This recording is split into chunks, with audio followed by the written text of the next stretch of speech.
تمام مسلمان فرقے ہمارے بھائی ہیں، تمام مسلمان ہیں، تمام کی جان و مال و عزت و آبرو کا احترام ہے، لیکن رسول اللہ سے زیادہ کسی کا احترام نہیں ہے۔ اگر رسول اللہ کا احترام ہے تو دین ہے۔ اگر آپ سے سوال کیا جائے کہ توہین رسالت کا جو سب سے زیادہ مواد ہے وہ کہاں ہے، کیا جواب دیں گے؟ اب ہندو کتابوں میں، عیسائیوں کی کتابوں میں، یہودیوں نے کیا ہے، یہودیوں میں آ جائیں زائنس نے کیا ہے، کہاں پر ہے؟ سیاہ ستہ میں۔ یہ لوگوں کو برا لگ جاتا ہے، سب سے زیادہ توہین رسالت سیاہ ستہ میں۔ آج یہ شور کیا جا رہا ہے کہ اس ملک میں ایسا ہو رہا ہے، اس ملک میں، مثال کے طور پر ہالینڈ میں ایسا ہو رہا ہے، ڈینمارک میں ایسا ہو رہا ہے۔ وہ جو ہو رہا ہے انتہائی شرمناک ہے، لیکن اس سے زیادہ شرمناک سیاہ ستہ میں ہو چکا ہے، اس سے زیادہ خطرناک ہو چکا ہے۔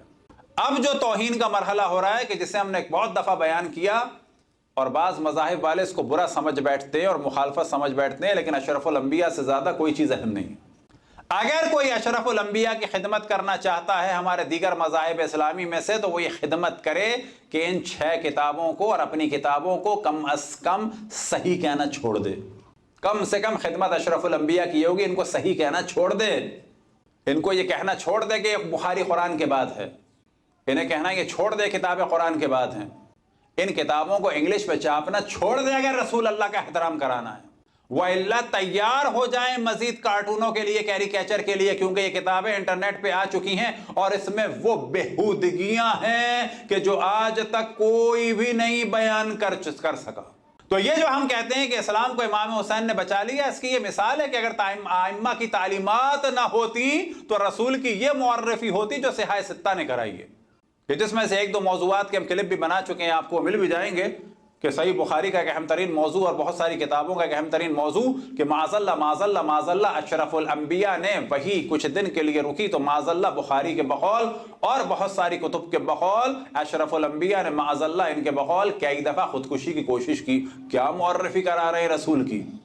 اب اگر یہ بات کی جاتی ہے، لوگ سمجھتے ہیں شاید توہین ہو رہی ہے مسلمانوں کے بعض فرقوں کی، نا، توہین رسالت اہم ہے یا کتابیں اہم ہیں؟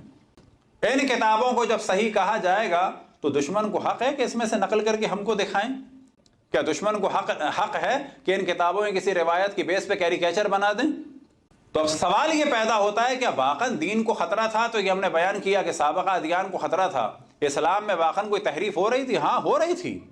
کسی خاتون کی محبوبیت کو ثابت کرنے کے لیے اشرف الانبیاء کی حرمت پامال ہو رہی تھی، صرف یہ بتانے کے لیے کہ جی یہ خاتون بہت ہی عزیز تھی اشرف الانبیاء کو، تو اشرف الانبیاء کی نبوت کو کھیل بنایا جا رہا تھا، صرف خاتون کی محبوبیت کو ثابت کرنے کے لیے کہ جی بڑی محبوب بیوی تھی۔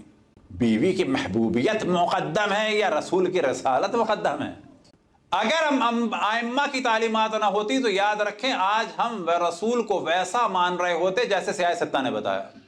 آج برادران اہل سنت میں سے بھی کوئی بھی رسول کو سیاہ ستہ والا رسول نہیں مانتا، یاد رکھ۔ وہ رسول مانتے ہیں کہ جو ائمہ اہل البیت نے بتایا، اور یہ دلیل ہے اس بات کی کہ ائمہ جیت گئے اور دین کو بچا لیا۔ صلوات پڑھیں پر محمد و آل محمد۔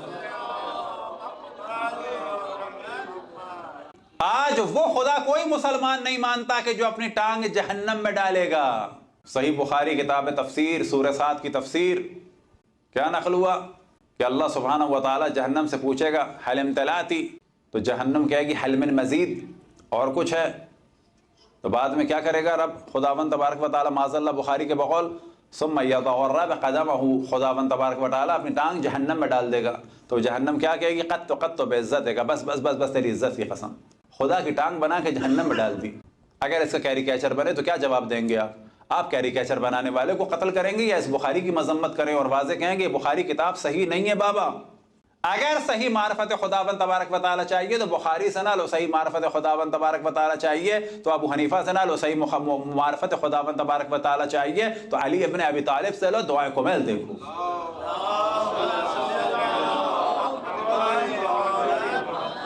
اگر معرفت خداوند تبارک و تعالی چاہیے تو اس کا ایک جو اہم ترین فرض کریں کہ انسائیڈوپیڈیا سمجھ لیں، خزانہ سمجھ لیں، کہ جس کو ہم لوگ بہت زیادہ اہمیت نہیں دیتے، وہ ہر گھر میں موجود ہے، کتابوں میں موجود ہے، مفاتیح میں موجود ہے، ماہ رمضان میں اس کو ہم برکت کے لیے پڑھتے ہیں۔ صحیح معنی میں معرفت خداوند تبارک و تعالی کا جو خزانہ ہے وہ کیا ہے دعاؤں کی صورت میں؟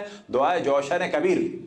100 فصلیں ہیں، ہر فصل میں اللہ کو 10 طریقے سے اس کے فضائل بیان ہوئے ہیں، 10 طریقے سے اس کی صفات اور حسنات بیان ہوئی ہیں، 1000 طریقے سے اللہ سبحانہ و تعالیٰ کی اسماء اور صفات اور فضیلتیں اور اس کی صفات بیان ہوئی ہیں۔